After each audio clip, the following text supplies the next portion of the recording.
Class 10th, डर लग रहा है ना? एसएसटी का एग्जाम पास आ चुका है, सिलेबस अभी तक कंप्लीट नहीं हुआ है, आखिर पढ़ना कैसे है, पेपर अटेम्प्ट कैसे करके आना है, क्या कोई ऐसी राइटिंग स्ट्रैटेजी है जिसकी मदद से तुम एग्जाम के अंदर अपने 5 से 10 नंबर इंक्रीज कर सकते हो? ये सारी चीजें आज एक वीडियो के अंदर मैं तुम्हें डिटेल में बताने वाला हूं। तो हाय एवरीवन, मैं हूं आप सभी का अपना प्रशांत भैया और लेकर आ गया हूं एसएसटी की लास्ट मिनट स्ट्रैटेजी। देखो, साइंस का एग्जाम मुझे पता है तुम सबने फोड़ दिया है। तुम्हें क्या लगा था प्रशांत भैया बस साइंस में मदद करेंगे? नहीं दोस्त, एसएसटी में भी तेरे साथ खड़ा हूं। बोला था कि जब तक तेरे बोर्ड एग्जाम खत्म नहीं हो जाते तब तक तेरे साथ खड़ा रहने वाला हूं। तो एसएसटी की भी स्ट्रैटेजी लेकर आ गया हूं। पर उससे पहले कुछ स्टूडेंट्स हैं जिनका साइंस का एग्जाम अच्छा नहीं गया है, उन सब के लिए दोस्त एक लाइन ना हमेशा याद रखना, तुम्हारी फोकस जिंदगी ऑन भी योर ना एक गोल। पिक्चर की तरह होती है। मूवीज की ना एंडिंग हमेशा हैप्पी होती है, और अगर किसी मूवी की एंडिंग पर हैप्पी किलोमीटर नहीं है ना, इसका यह सर मतलब है कि थप्पड़ से पिक्चर मारा अभी था बाकी है मेरा दोस्त, है ना? यानी उसका सेकंड पार्ट आने वाला आँख है। में पर सिमिलरली किलोमीटर अगर नाक में तुम्हारे फोड़ मार्क्स के कम आए हैं साइंस में, नाक में याद पर रखना सुबह पिक्चर फोन अभी दिक्कत बाकी है। ना अभी तुम्हें अगले एग्जाम्स के अंदर फोड़ कर आना है, आँख और में वो पर एग्जाम किलोमीटर एसएसटी का जो आँख में तुम पर दोगे, गिले है वो मैं 101% बोल सकता हूँ एसएसटी का एग्जाम तुम्हारा बहुत बेहतरीन जाएगा। पर भैया कैसे जाएगा, इतनी सारी प्रॉब्लम्स हैं, तो एक एक करके सारी चीजों के बारे में बात कर लेते हैं। मैं सारी प्रॉब्लम पर परात होगा याद कैसे करें, इतनी सारी चीजें हैं। एसएसटी का सिलेबस कंप्लीट कैसे करना है, पढ़ना कहां से है, उसके अलावा इंपॉर्टेंट टॉपिक मिल जाएंगे क्या भैया? क्या कोई इंपॉर्टेंट क्वेश्चंस मिल जाएंगे? बिल्कुल मिल जाएंगे, आज वो भी देने वाला हूं। उसके अलावा नोट्स भी दूंगा। उसके अलावा क्या ज्योग्राफी, मैप्स या फिर हिस्ट्री डेट्स, इनकी कोई ट्रिक होती है क्या? और पेपर प्रेजेंटेशन हैक क्या होता है? ये सब कुछ मैं तुम्हें एकदम डिटेल में बताने वाला हूं। एक एक करके सारी चीजों को ध्यान से एकदम गौर से सुनते रहना। सबसे पहली चीज, पढ़ना कहां से है? बहुत सिंपल सी बात है, आपको मैराथन्स लगानी है। दिगराज सर आपके डेली आ रहे हैं लाइव और आपको पढ़ा रहे हैं, जाकर उनसे पढ़ लेना, आपकी सारी प्रॉब्लम खत्म हो जाएंगी एक ही बार में, वो डिटेल में सब कुछ पढ़ा देंगे, ठीक है? उसके अलावा जब आप दिगराज सर के सारे मैराथन्स देख लोगे, ऑलमोस्ट आपकी सारी चीजें कंप्लीट हो जाएंगी। बट फिर भी हमने आपके लिए एसएसटी के एक बड़े शानदार क्रिस्प नोट्स बना रखे हैं। क्या बना रखे हैं? एकदम क्रिस्प नोट्स बना रखे हैं, जिसमें हर एक चैप्टर 3 से 4 पन्नों के अंदर खत्म कर रखा है। तो अगर आपको साथ साथ में रिवीजन करना है तो वो नोट्स में डिस्क्रिप्शन में दूंगा, वो आप डाउनलोड करके रख लेना, प्रिंट आउट निकाल लेना, उनको आप ध्यान से पढ़ सकते हो। और अगली चीज, अगर तुम वो स्टूडेंट हो जिसने एसएसटी में पूरे साल भर कुछ नहीं पढ़ा है ना, अब इतनी सारी चीजें एक बार में याद तो कर नहीं पाओगे, तो तुम क्या करो, तुम हर एक चैप्टर के सिर्फ इंपॉर्टेंट टॉपिक्स को पढ़ लो, उनके क्वेश्चंस को प्रैक्टिस कर लो, और क्वेश्चंस भी वो जो कि मोस्ट इंपॉर्टेंट क्वेश्चंस हो। पर भैया इंपॉर्टेंट टॉपिक, इंपॉर्टेंट क्वेश्चन हम ढूंढेंगे कहां से? वाई टू फियर व्हेन प्रशांत भैया इज हियर। मैं खड़ा हूं ना तेरे साथ, तू टेंशन मत ले। देख, तेरे लिए आज इंपॉर्टेंट टॉपिक भी लेकर आया हूं और उसके साथ साथ इंपॉर्टेंट क्वेश्चन भी लेकर आया हूं। सबसे पहले तुझे मैं दिखाता हूं important topics, chapter wise important topics. देखो, जैसे हिस्ट्री के कुछ इंपॉर्टेंट टॉपिक्स आपको दे रखे हैं, यानी हर एक चैप्टर के वो 4-5 टॉपिक जिनसे सवाल आना तय होता है। देखो, ये सारे दे रखे हैं। सिमिलरली ज्योग्राफी के लिए भी है, पॉलिटी के लिए भी है, सबके लिए है। सबके लिए तुम्हारे लिए इंपॉर्टेंट टॉपिक्स भी बना दिया, लिंक डिस्क्रिप्शन में या फिर टेलीग्राम पे मिलेगा, जाना डाउनलोड कर लेना, और सिर्फ इन टॉपिक्स को भी पढ़ लोगे ना, तो भी 80% मार्क्स तो कहीं नहीं गए, ठीक है? अब भैया क्या कुछ इंपॉर्टेंट क्वेश्चंस मिलेंगे? देखो, पहले बता रहा हूं, इंपॉर्टेंट क्वेश्चन कुछ नहीं होते एसएसटी के अंदर, हर एक चीज प्रीवियस ईयर क्वेश्चन होती है। एसएसटी के अंदर बहुत सारे प्रीवियस ईयर क्वेश्चन रिपीट करते हैं, तुम पूछोगे किसी से भी तुम्हें हर कोई बता देगा, है ना? तो मैं तुम्हारे लिए वही most repeated previous year question लेकर आया हूं। मैं आपको वो भी दिखा देता हूं। यानी आप बात करोगे हिस्ट्री की, तो हिस्ट्री के मैंने 15 से 20 इंपॉर्टेंट क्वेश्चन जो कि मोस्ट रिपीटेड है पूरी हिस्ट्री में से, वो तुम्हें दे दिए। सिमिलरली ज्योग्राफी के अंदर, सिमिलरली पॉलिटी के अंदर, सिमिलरली एको के अंदर, तो ऐसे सब कुछ आपको दे दिया है। जैसे कि मैं आपको दिखाता हूं, ये आपका क्या है, सिविक्स है ना? तो आप देख सकते हो इसके अंदर मैंने आपको जो मोस्ट इंपॉर्टेंट आपके क्वेश्चंस हैं वो दे रखे हैं, है ना? आप देख सकते हो कि मल्टी पार्टी सिस्टम क्या होता है, ऐसे सब कुछ आपको दे रखा है जो कि बहुत बार रिपीट करा है ना? ये वो है।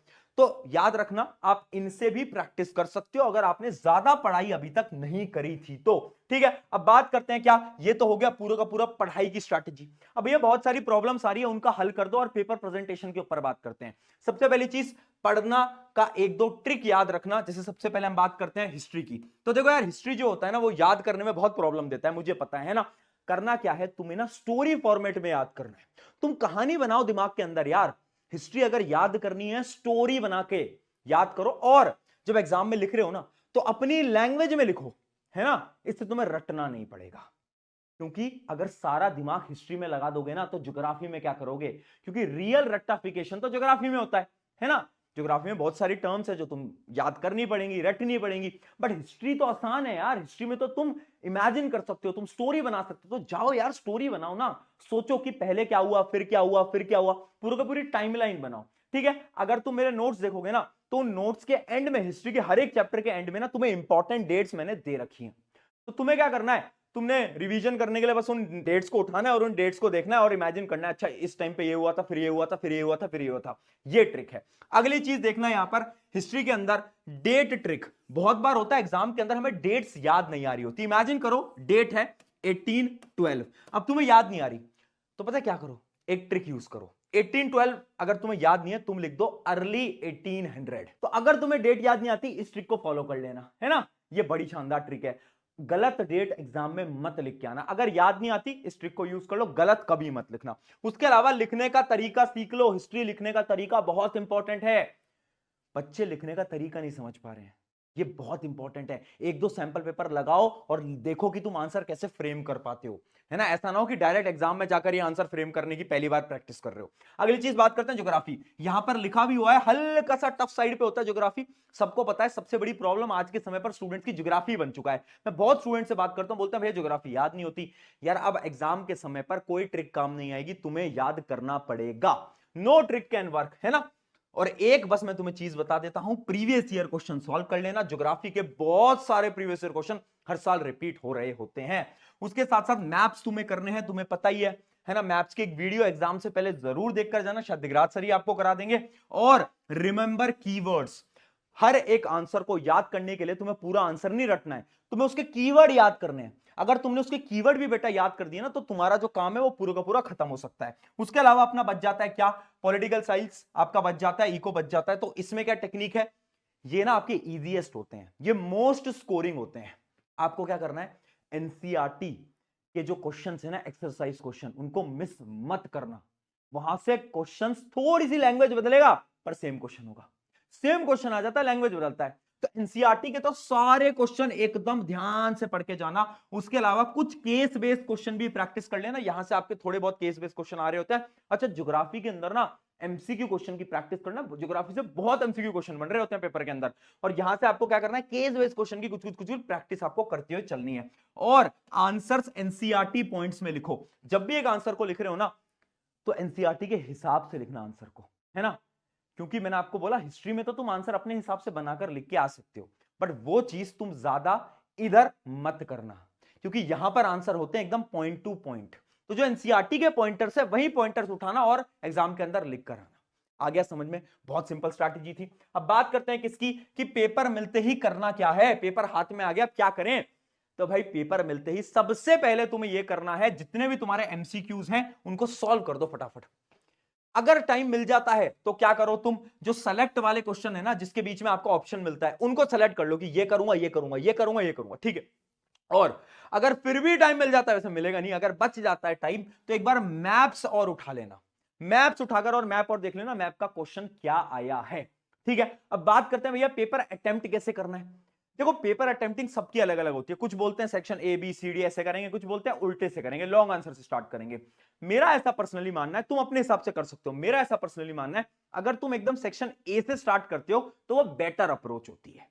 क्यों, क्योंकि सबसे पहले जो एमसीक्यू थे वो तो तुमने रीडिंग टाइम में सॉल्व कर लिए, तो सारे के सारे एमसीक्यू के आंसर लिखते जाओगे, लिखते जाओगे, लिखते जाओगे, फिर आगे आगे आगे आगे आगे बढ़ते जाओगे, है ना। अगर तुम उल्टा भी स्टार्ट करना चाहते हो तो तुम्हारी मर्जी है, जैसा तुमने प्री बोर्ड में करा था वैसा ही करना, अब ऑप्शन को बदलना मत, ठीक है। अब बात करते हैं कुछ इंपॉर्टेंट पेपर प्रेजेंटेशन टिप, जिससे कि तुम्हारे नंबर बढ़ने वाले हैं। एक टिप ऐसी बताऊंगा जो कि बहुत इंपॉर्टेंट है। देखो सबसे पहले, don't waste time in 2-3 marker. देखो गलती क्या तुम करोगे ना, तुम ना बहुत ज्यादा समय खराब करोगे। हम क्या करते हैं ना, जब नया नया पेपर आता है ना, तो हमारे अंदर बहुत एनर्जी होती है। अब आपने एमसीक्यू कर लिए, फिर आते हैं आपके 2-3 मार्कर। अब 2-3 मार्कर के अंदर ना हम सोचते हैं कि सारा आंसर लिख देंगे, जो जो दिमाग के अंदर आ रहा होता है सब लिख देते हैं, सब लिख देते हैं। और 2-3 मार्कर में हम इतना समय खराब कर देते हैं कि हमारा पेपर छूट जाता है। पिछले साल बहुत बच्चे थे जिनका पेपर छूटा था। क्यों, क्योंकि एसएसटी के पेपर में लिखना बहुत होता है, पेपर लेंदी होता है, ऑब्वियस सी बात है। अब लेंदी पेपर आएगा और अगर तुम 2-3 मार्कर में अपना समय खराब कर रहे होगे तो पेपर छूटना तय होता है। इसलिए हमेशा 2-3 मार्कर पे ज्यादा टाइम मत लगाओ भैया। कितनी लाइंस लिखे? अगर 2 नंबर का सवाल है तो आप 2 या फिर 3 पॉइंट लिखो। 3 पॉइंट लिखो मैक्सिमम, उससे ऊपर पॉइंट लिखने की कोई जरूरत नहीं है। अगर 3 नंबर का सवाल है तो मैक्सिमम 4 पॉइंट लिखो, 3 भी लिखते हो तो भी काम चल जाता है। ठीक है, समझ में आ रहा है? ज्यादा समय खराब नहीं करेंगे। अगली चीज ये आपको मैंने बता ही दिया। अब देखो अटेम्प्ट इन ऑर्डर, जैसे कि ये मेरी स्पेशल टेक्निक है, मैं हमेशा बोलूंगा कि ऑर्डर में अटेम्प्ट करो, क्योंकि अगर एक एग्जामिनर है जो कि चेक कर रहा है तो उसको अगर ऑर्डर में दिखेगा ना तो खुश रहेगा, वो बोलेगा अच्छा यार, है ना, और उनको इजी होती है चेक करने में, वो तो ऑब्वियस सी बात है। अगली चीज रफ वर्क ट्रिक, ये है सबसे इंपॉर्टेंट। देखो हमेशा क्या करो, लॉन्ग आंसर्स को अटेम्प्ट कैसे करना है। तुम ना लॉन्ग आंसर में सोचते बहुत हो, तुम ये सोचते हो एग्जाम में अंदर ये लिखूं, फिर तुम क्रॉस करते हो, वापस से लिखना स्टार्ट करते हो ना, ऐसा उससे अच्छा है जितने भी लॉन्ग आंसर है ना, रफ पेज पे जाओ, लास्ट पेज के ऊपर रफ हेडिंग डालो, और एक क्वेश्चन है मान लो, तुम अपने दिमाग के अंदर सोचो कि 5 कौन कौन से पॉइंट तुम लिखने वाले हो, उन सारे पॉइंट को एकदम शॉर्ट अपने रफ पेज में लिख लो। अब तुम्हें पता चल चुका है कि तुम्हें कौन से 5 पॉइंट लिखने हैं, अब तुम्हें पता चल गया कि कौन से 5 पॉइंट लिखने हैं। अब तुम रफ से वापस से फेयर पेज पे आओ और उन 5 पॉइंट्स को लिखना स्टार्ट करो। इससे क्या होगा, वो जो प्रॉब्लम है ना कि आंसर बार बार तुम कट करते हो, वो कट वाली प्रॉब्लम खत्म हो जाएगी और तुम्हारा आंसर बहुत सुंदर दिखाई देगा। ये बहुत इंपॉर्टेंट टेक्निक है। अगली चीज अंडरलाइन कीवर्ड, याद रखना, चाहे 2 मार्कर, 3 मार्कर, 5 मार्कर, कोई भी सवाल होता है, जब तुम लिख रहे हो, लास्ट में जब पेपर खत्म हो जाए, जो रीडिंग टाइम होता है, जो मतलब लास्ट का जो टाइम है, जो तुम्हारा 10 मिनट तुम्हें बचा के चलना है, उस टाइम के अंदर तुम क्या करो, इंपॉर्टेंट कीवर्ड पे अंडरलाइन करो। ये टेक्निक तो मैंने साइंस में भी बताई थी, आई होप आपने फॉलो करी हो। एसएसटी में तो बिल्कुल करना, क्योंकि एसएसटी में ना आंसर सुंदर भी दिखना चाहिए। अगली चीज देखो, पैराग्राफ ट्रिक, ये है अपने बैक बेंचर्स के लिए। अगर तुम बैक बेंचर हो ना, कुछ नहीं आ रहा पेपर के अंदर समझ में, ऐसा लग रहा है कि भैया ये वाला क्वेश्चन तो मुझे नहीं आता, छोड़कर मत आना, कभी नहीं पेपर में आंसर छोड़ना होता। आंसर को पॉइंट में मत लिखो, तुम क्या करो, एक पैराग्राफ के अंदर आंसर को लिखो, और जो भी उस क्वेश्चन से मिलता जुलता तुम्हारे दिमाग के अंदर याद आ रहा है वो सब कुछ लिख दो, सब कुछ लिख दो पैराग्राफ। दिखाई दे तो जो टीचर होते हैं ना यार, वो इंसान होते हैं, तो वो क्या करते हैं, आपको आधे एक नंबर दे देते हैं। और लास्ट चीज, पेपर से पहले डिस्कशन मत किया करो। तुम्हारे जो दोस्त है ना, वो तुमसे बोलते हैं कि यार तूने ये वाली चीज करी है, तूने वो वाली चीज करी है, तूने ये वाला पढ़ लिया, एग्जाम से पहले नहीं, बिल्कुल नहीं, बिल्कुल मत करना। इससे सेल्फ कॉन्फिडेंस यहां से यहां तो फिर बोल रहा हूं, एसएसटी का एग्जाम तुम्हारी लाइफ का, तुम्हारे जीवन का सबसे बेहतरीन एग्जाम होगा, और तुम्हें भी कमेंट में लिखना है, yes this exam will be best exam of my life. अभी कमेंट भी कर देना।